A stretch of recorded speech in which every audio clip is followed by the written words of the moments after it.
இப்போ இந்த வீடியோவில் நம்ம எந்த மேட்சை பற்றி பார்க்க போகிறோம்னு பார்த்தீங்கன்னா Big Bash League 2021 Adelaide Strikers versus Melbourne Stars 36th T20 மேட்சோட dream eleven team and dream eleven preview தான் பார்க்க போகிறோம். இந்த மேட்ச் வந்து எங்கே நடக்க போகுதுன்னு பார்த்தோம்னா அடிலைடில் இருக்கிற அடிலைட் ஓவல் ஸ்டேடியத்தில் தான் இந்த மேட்ச் வந்து பார்த்தீங்கன்னா நடக்க போகுது.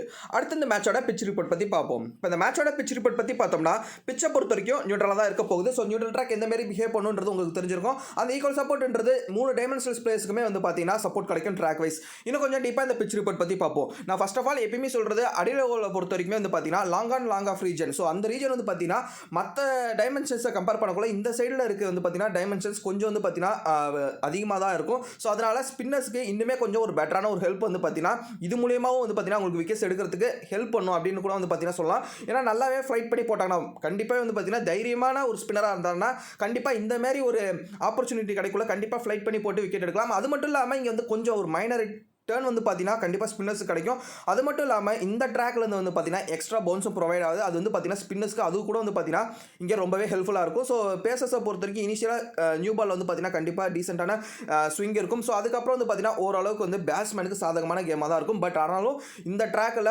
சீமஸை விட கொஞ்சம் பார்த்து ஆட வேண்டியது யாருன்னு கேட்டிங்கன்னா ஸ்பின்னர்ஸை தான். ஏன்னா முக்கியமான ரீஜன் ஒரு பேட்ஸ்மேனுக்கு வந்து பார்த்தீங்கன்னா அந்த வி ஷேப் வந்து ரொம்ப ஒரு இம்பார்ட்டண்ட்டான ஒரு ரீஜனாக இருக்கும் ரன் ஸ்கோரிங் பண்ணுறது. அது மட்டும் இல்லாமல் அங்கே வந்து பெரிய அளவில் வந்து பார்த்தீங்கன்னா ஃபீல்டர்ஸும் வந்து ஸ்ட்ரெயிட் பவுண்டரியில் நிற்க மாட்டாங்க. பட் இருந்தாலும் லாங் ஆஃப் ரீஜனில் நிற்பாங்க. ஸோ அதனால் ஸ்பின்னர்ஸ் மோர் ஓவர் வந்து தூக்கி போட்டு விக்கெட் எடுக்கணும் தைரியமாக இருக்கு இந்த ஸ்பின்னராக இருந்தாங்கன்னா கண்டிப்பாக தூக்கி போடுவாங்க. ஸோ ஒரு பால் 6 போனாலும் இன்னொரு பால் கொஞ்சம் மிஸ்டேக் ஆனாலுமே கேட்ச் ஆகிறதுக்கு ஒரு வாய்ப்பு இருக்குன்னு சொல்லிட்டு கண்டிப்பாக சான்ஸ் எடுப்பாங்க ஸ்பின்னர்ஸ். ஸோ அதை வந்து பேட்ஸ்மேன் எப்படி டேக்கிள் பண்ண போகிறாங்கன்றது கண்டிப்பாக வந்து பார்த்தீங்கன்னா பார்க்கக்கூடிய ஒரு விஷயமா தான் இருக்கும். அட் த சேம் டைம் நான் இன்னொன்று சொல்லியிருந்தேன் இங்கே வந்து கொஞ்சம் வந்து எக்ஸ்ட்ரா பவுன்ஸ் வந்து பார்த்தீங்கன்னா கிடைக்கும். அது ஸ்பின்னர்ஸுக்கு கண்டிப்பாக இன்னும் கொஞ்சம் வந்து பார்த்தீங்கன்னா ஹெல்ப்ஃபுல்லாக இருக்கும். ஸோ இதுதான் வந்து பார்த்தீங்கன்னா இந்த மேட்சோட பிச் ரிப்போர்ட். அடுத்த அடிலைட் ஸ்ட்ரைக்கர்ஸோட ப்ராபபிள் பிளேயிங் லெவன் பார்ப்போம். Phil Salt, Matthew Renshaw, Alex Carey, Jonathan Wells, Weatherald, Gibson, Rashid Khan, Daniel Worrall, Harry Conway, Danny Briggs, Wes Agar. So இதுதான் வந்து பார்த்தீங்கன்னா அடிலைட் ஸ்ட்ரைக்கர்ஸோட ப்ராபபிள் பிளேயிங் லெவன். அடுத்து மெல்போர்ன் ஸ்டார்ஸோட ப்ராபபிள் பிளேயிங் லெவன் பார்ப்போம். Andre Fletcher, Marcus Stoinis, Cartwright, Glenn Maxwell, Nick Larkin, Ben Dunk, Seb Gotch, Adam Zampa, Haris Rauf, Sam Rainbird, Billy ஸ்டாண்டிக். So இதான் வந்து பார்த்தீங்கன்னா மெல்போர்ன் ஸ்டார்ஸோட ப்ராபபிள் பிளேயிங் லெவன். அடுத்து இந்த கிரவுண்டோட ஸ்டாட்ஸ் பற்றி பார்ப்போம். ஆவரேஜ் ஃபர்ஸ்ட் இன்னிங் ஸ்கோர் வந்து பார்த்தீங்கன்னா 171, ஆவரேஜ் செகண்ட் இன்னிங் ஸ்கோர் வந்து இங்கே பார்த்தீங்கன்னா 168. அடுத்து captain and vice captain choices பார்ப்போம். Stoinis, Maxwell, Rashid Khan, Alex Carey. So இவங்க எல்லாருமே வந்து பார்த்தீங்கன்னா உங்கள் டீமுக்கு நீங்கள் வந்து கேப்டன் அண்ட் வைஸ் கேப்டன் சாய்ஸாக நீங்கள் வந்து பார்த்தீங்கன்னா சூஸ் பண்ணிக்கலாம். அடுத்து ட்ரீம் லெவலில் வந்து பார்த்தீங்கன்னா நான் வந்து உங்களுக்கு 2 டீம் சஜஸ்ட் பண்ணுறேன். இப்போ டீம் 1 பார்ப்போம். விக்கெட் கீப்பர் ஆப்ஷனில் அலெக்ஸ் கேரி ஒரு டிஃபால்ட்டான ஒரு ஆப்ஷனாக கேட்டிங்கன்னா கண்டிப்பாக கிட்டத்தட்ட வந்து ஒரு டிஃபால்ட்டான ஒரு ஆப்ஷன் அப்படின்ற மாதிரி தான் சொல்லுவேன். இன்னும் இங்கே 2 விக்கெட் கீப்பர்ஸ் இருக்காங்க. அதாவது செப் காட்ச் அண்ட் வந்து பார்த்தீங்கன்னா பென் டங்க். இவங்க 2 பேருமே இருக்காங்க. இவங்க 2 பேரில் வந்து பார்த்தீங்கன்னா 2 பேருமே மெல்போர்ன் ஸ்டார்ஸ்க்கு ஆடக்கூடிய பிளேயர்ஸ். இவங்க 2 பேரில் மோர் ஓவர் வந்து பார்த்தீங்கன்னா எனக்கு தெரிஞ்சு செப் காட்ச் தான் வந்து பார்த்தீங்கன்னா விக்கெட் கீப்பிங் பண்ணுறதுக்குமான ஒரு வாய்ப்பு வந்து பார்த்தீங்கன்னா ரொம்பவே அதிகம். ஸோ பென் டங்க் வந்து பார்த்தீங்கன்னா ஒரு பேட்ஸ்மேனாக தான் இருப்பாருன்னு இது வந்து பார்த்தீங்கன்னா என்னோட ஒரு தனிப்பட்ட ஒப்பீனியன் அப்படின்ற மாதிரி தான் நான் சொல்லுவேன். மேபி மாற்றி கூட பென் டங்க் கூட விக்கெட் கீப்பிங் ஆப்ஷன் பண்ணலாம். ஸோ அதை விட்டுருவோம். ஸோ 2 பேரில் ஷார்ட் லீக்ல எடுக்கலாமான்னு கேட்டிங்கன்னா என்ன கேட்டிங்கன்னா செப்காட்சை பொறுத்த வரைக்கும் நான் வந்து பெரிய அளவில் சொல்ல மாட்டேன். ஏன்னா அவர் இருந்தாலுமே கூட ஒரு மாதிரி லோயர் மிடில் ஆர்டரில் ஆடுறதுக்கு ஒரு வாய்ப்பு வந்து ரொம்பவே அதிகமாக இருக்கும். பட் ஆனால் பென்டங்கை பொறுத்த வரைக்கும் அவர் என்ன மாதிரியான பிளேயர்ன்றது கண்டிப்பாக வந்து லீகெல்லாம் ஃபாலோ பண்ணுறவங்களுக்கு கண்டிப்பாக தெரிஞ்சிருக்கும். அவர் மோர் ஓவர் எல்லா லீக்லையுமே வந்து பார்த்தீங்கன்னா ப்ளே பண்ணுவார். ஒரு டீசெண்டான பேட்ஸ்மேன், ஒரு ஹார்ட் ஹிட்டிங் பேட்ஸ்மேன். பட் இருந்தாலும் அவருக்கு வந்து இனிஷியலாக வந்து பார்த்தீங்கன்னா இந்த பிபிஎல்ல ஆப்பர்ச்சுனிட்டி கொடுத்தாங்க. பட் ஆனால் பெரிய அளவில் வந்து பார்த்தீங்கன்னா யூட்டிலைஸ் பண்ணல. கண்டிப்பாகவே பென்டங்க் வந்து பார்த்தீங்கன்னா ஒரு கிராண்ட் லீக்கு ஒரு பெஸ்ட்டான ஒரு பிக்காக வந்து பார்த்தீங்கன்னா ஒரு பிளேயர் லிஸ்ட்டில் கண்டிப்பாகவே இருப்பார் அப்படின்ற மாதிரி சொல்லுவேன். ஸோ ஷார்ட் லீக்கை பொறுத்த வரைக்கும் அலெக்ஸ் கேரியை வந்து பார்த்தீங்கன்னா ஒரு டிஃபால்ட்டான ஒரு சாய்ஸாக நீங்கள் வச்சு எடுத்துக்கிட்டு போகலாம். பட் இருந்தாலும் பென்டங்கோட பொசிஷன் எந்த அளவுக்கு இருக்கும், எங்கே இறங்குவார் அப்படின்றதும் தெரியலன்றதுனால நீங்கள் தேவையில்லாமல் ஷார்ட் லீக்கில் ரிஸ்க் எடுக்க வேணான்றது என்னோட ஒரு தனிப்பட்ட ஒப்பீனியன். ஸோ அதனால் பென்டங்க் வந்து பார்த்தீங்கன்னா ஒரு நல்ல கிராண்ட் லீக் ஆப்ஷனாக வந்து பார்த்தீங்கன்னா பிக் பண்ணலாம். அடுத்த பேட்ஸ்மேன்ஸ் ஆப்ஷன்ஸில் பார்த்தோம்னா ஃபிலிப் சால்ட், வெதர்லேண்ட், ஹில்டன் கார்ட்ரைட். அடுத்த ஆல்ரவுண்டர்ஸ் ஆப்ஷன்ஸில் பார்த்தோம்னா மார்க்கஸ் ஸ்டாய்னிஸ், கிளென் மேக்ஸ்வெல். அடுத்த பவுலர்ஸ் ஆப்ஷன்ஸில் பார்த்தோம்னா ஹாரி கான்வே, வெஸ் Agar, Rashid Khan, Adam Zampa, சாம் ரெயின்பர்ட். ஸோ இந்த டீமுக்கு வந்து பார்த்தீங்கன்னா நான் வந்து கிளென் மேக்ஸ்வெல்லை கேப்டனாகவும் அலெக்ஸ் கேரியை வைஸ் கேப்டனாகவும் கொடுத்துருக்கிறேன். ஸோ நான் வந்து பெரிய அளவில் எக்ஸ்ப்ளனேஷன் பண்ண விரும்பல. நான் ஏன் கேப்டன் வைஸ் கேப்டன் உங்களுக்கு கொடுத்துருக்கேன் அப்படின்றது தெரிஞ்சிருக்கும். ஒரே ரீசன் தான், 2 பேருமே வந்து பார்த்தீங்கன்னா இன்ஃபார்ம் பேட்ஸ்மேன்ஸ். அது மட்டும் இல்லாமல் இங்கே இன்னொரு கேப்டன் சாய்ஸ் வந்து பார்த்தீங்கன்னா மார்க்கஸ் ஸ்டாய்னிஸ் இருக்காரு. ஸோ இப்போ வந்து நீங்கள் ஏன் ப்ரோ அவர் வந்து கேப்டன் வைஸ் கேப்டன் சாய்ஸ்க்கு யூஸ் பண்ணல அப்படின்ற மாதிரி கேட்கலாம். ஸோ நான் அவர் வந்து பார்த்தீங்கன்னா என்னோட டீம் 2ல நான் வந்து பார்த்தீங்கன்னா அவருக்கு வந்து ஒரு பொசிஷன் கொடுத்துருக்கேன். ஸோ அதனால தான் இதில் நான் வந்து பார்த்தீங்கன்னா யூஸ் பண்ணல. இதில் வந்து மோர் ஓவர் நான் வந்து மேக்ஸ்வெலுக்கு கேப்டன் சாய்ஸ் போயிருக்கிறேன். மேக்ஸ்வெல் கேப்டன் சாய்ஸ் போனதுக்கு 2 ரீசன் இருக்குது. ஒன்று வந்து பார்த்தீங்கன்னா அவர் வந்து இன்ஃபார்ம் ஃபார்மில் இருக்கார். இன்னொன்று வந்து பார்த்தீங்கன்னா இந்த மேட்ச் அவர் கண்டிப்பாக பவுல் பண்ணுறதுக்கு ஒரு வாய்ப்பு அதிகம். ஏன்னா வந்து இந்த டீமில் 4 வந்து ஃப்ரண்ட் லைன் பவுலர்ஸ் தான் இருக்காங்க. எனக்குள்ள அந்த 5th bowling ஆப்ஷன் எனக்கு தெரிஞ்சு மோரோவர் வந்து மேக்ஸ்வெல் வந்து 3 ஓவர் போடுறதுக்கு வாய்ப்பு இருக்குது. இன்ஃபேக்ட் சொல்லணும்னா அவரே நல்லா போட்டார்னா கிட்டத்தட்ட வந்து பார்த்தீங்கன்னா full quota of the over complete பண்ணுறதுக்கு ஒரு வாய்ப்பு இருக்குது.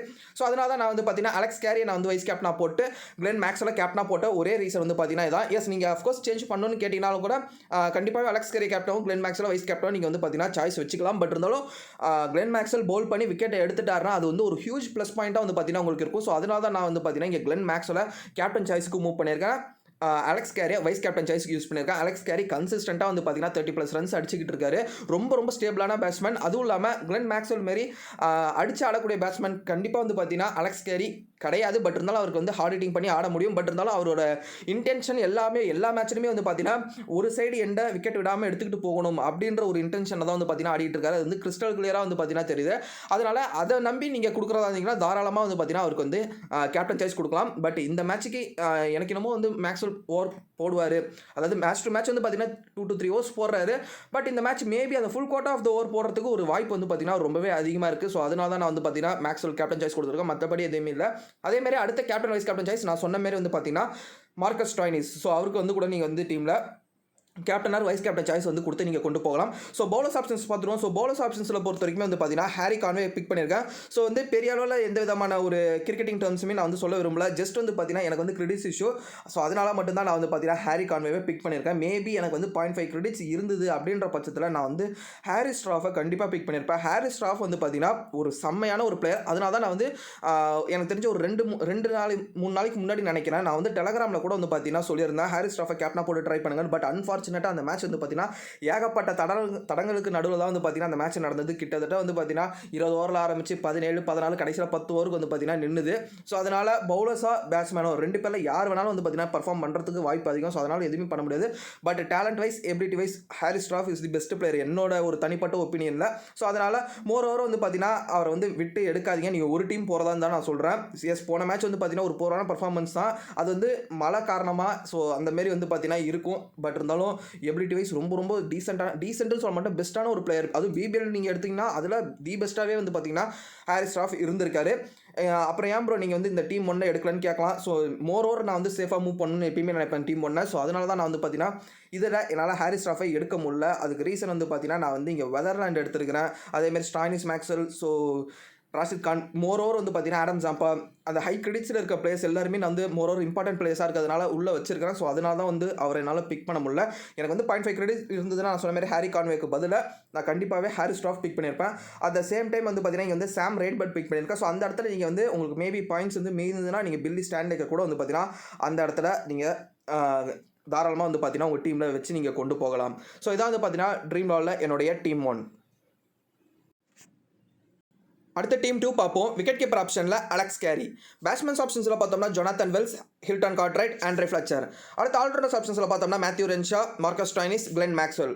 அடுத்த பவுலர்ஸ் ஆப்ஷன்ஸில் பார்த்தோம்னா Wes Agar, Rashid Khan, Sam Rainbird, Harry ஸ்ட்ராஃப். ஸோ இந்த டீமுக்கு வந்து பார்த்தீங்கன்னா நான் வந்து மார்க்கஸ் ஸ்டாய்னிஸை கேப்டனாகவும் கிளென் மேக்ஸ்வெல்லை வந்து பார்த்தீங்கன்னா வைஸ் கேப்டனாகவும் கொடுத்துருக்கேன். ஸோ கிளென் மேக்ஸ்வெல்லை பொறுத்த வரைக்கும் நான் வந்து ஒரு டிஃபால்ட்டான ஒரு ஆப்ஷனாக வச்சுக்கிட்டேன். ஸோ இதில் வந்து நான் வந்து அவரை வைஸ் கேப்டனாக யூஸ் பண்ணியிருக்கிறேன்.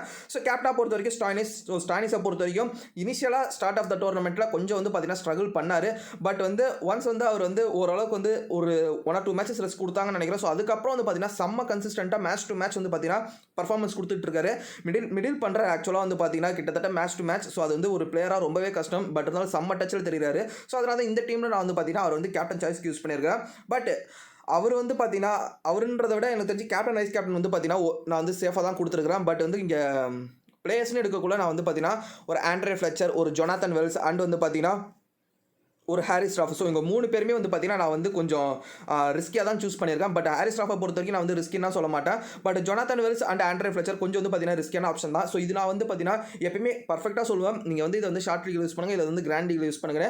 ஸோ இந்த டீமை பொறுத்த வரைக்கும் அது வந்து உங்களோட ஒரு சாய்ஸ் தான். நீங்கள் வந்து மேபி கொஞ்சம் ரிஸ்க் எடுக்கணும்னு நினச்சிங்கன்னா நீங்கள் ஷார்ட் லீக் போகலாம். அப்படின்னா நீங்கள் வந்து சேஃபாக விளையாடணும் இந்த டீமை வச்சுன்னா நீங்கள் தாராளமாக வந்து பார்த்தீங்கன்னா கிராண்ட் லீக்கு நீங்கள் இந்த டீமை கொண்டு போகலாம். பட் நான் இன்னொரு வாட்டி சொல்கிறேன், ஒவ்வொரு மேட்சுமே வந்து பார்த்தீங்கன்னா ஹாரி ஸ்ட்ராஃபை கேப்டனாக வைங்க. ஸோ அது வந்து மேபி உங்களுக்கு எங்கேயாவது ஒரு இடத்துல ப்ளஸ் பாயிண்ட்டாக அமையறதுக்கு ஒரு வாய்ப்பு வந்து பார்த்தீங்கன்னா ரொம்பவே அதிகமாக இருக்கும். ஏன்னா ரொம்பவே அண்டர் ரேட்டடாக இருக்கார். பெரிய அளவில் பிக்கிங்குமே வந்து பார்த்தீங்கன்னா ஹாரி ஸ்ட்ராஃபுக்கு இல்லை. ஸோ பெஸ்ட்டாக இருக்கிறதுக்குண்டான ஒரு வாய்ப்பு ரொம்பவே அதிகம். மறக்காமல் என்னோட இன்னொரு கிராண்ட் லீக் பிக் வந்து பார்த்தீங்கன்னா ஹாரிஸ் ராஃப் தான் நான் சொல்லுவேன். என்ன கேட்டிங்கன்னா பவுலிங் ஆப்ஷன்ஸில். ஸோ அவரை மறக்காமல் மறுபடியும் இன்னொரு டீமில் கேப்டன் சாய்ஸ் கொடுத்து ஒவ்வொரு மேட்சுமே வந்து பார்த்தீங்கன்னா ஒவ்வொரு டீமுக்கு அவர் வச்சு ட்ரை பண்ணி பாருங்கள். ஸோ இதான் வந்து பார்த்தீங்கன்னா ட்ரீம் லெவலில் என்னுடைய டீம்ட்டு உங்களுக்கு இந்த 2 டீமே ஓகே நான் மட்டும் கொண்டு போங்க, அப்படி இல்லைனா வேண்டாம். நான் சொன்ன நியூஸஸ் அண்ட் பிளேஸ் டீடைல்ஸ் வச்சு நீங்களே ஓனா டீம் கிரியேட் பண்ணி கொண்டு போகிறதா உங்களுக்கு வந்து ஒரு பெஸ்ட்டான ஒரு ஆப்ஷனாக இருக்கும். ஸோ இந்த டீம்ஸ் ஏதாவது சேஞ்சஸ் இருந்ததுன்னா நான் வந்து லாஸ்ட் மினிட் டெலிகிராம் சேனலில் ப்ரொவைட் பண்ணுவேன். என்னோட டெலிகிராம் சேனலோட லிங்க் நான் வந்து பார்த்தீங்கன்னா கீழே டிஸ்கிரிப்ஷனில் கொடுத்துருக்கிறேன். மறக்காமல் கிளிக் பண்ணி ஃபாலோ பண்ணிங்க டெலிகிராமில். So last minute updates and வந்து பார்த்தீங்கன்னா வேறு ஏதாவது கிரிக்கெட் சார்ந்து அப்டேட்ஸ்லாம் இருந்ததுன்னா நான் அதில் ப்ரொவைட் பண்ணுவேன். ஸோ உங்களுக்கு கண்டிப்பாக யூஸ்ஃபுல்லாக இருக்கும். ஸோ மறக்காமல் டெலிகிராமில் என்ன ஃபாலோ பண்ணிங்க. ஸோ அவ்வளோதான் ஃப்ரெண்ட்ஸ் இந்த வீடியோ கண்டிப்பாக உங்களுக்கு யூஸ்ஃபுல்லாக இருக்குன்னு நினைக்கிறேன். அப்படி யூஸ்ஃபுல்லாக நினச்சிங்கன்னா இந்த வீடியோக்கு ஒரு லைக் கொடுங்க, ஷேர் பண்ணுங்கள், மறக்காமல் சுந்தராடம் சேனல் சப்ஸ்கிரைப் பண்ணுறங்க. கூட பக்கத்தில் இருக்க நோட்டிஃபிகேஷன் பெல் பட்டனையும் ப்ரெஸ் பண்ணுங்கள். அப்படி நீங்கள் ப்ரெஸ் பண்ணிங்கன்னா அங்கே 3 ஆப்ஷன் இருக்கும். அதில் ஆல் என்ற ஆப்ஷன் நீங்கள் கிளிக் பண்ணிங்கன்னா நான் போடக்கூடிய வீடியோஸ் உங்களுக்கு ஒரு நோட்டிஃபிகேஷனாக வந்துடும். Okay, bye friends.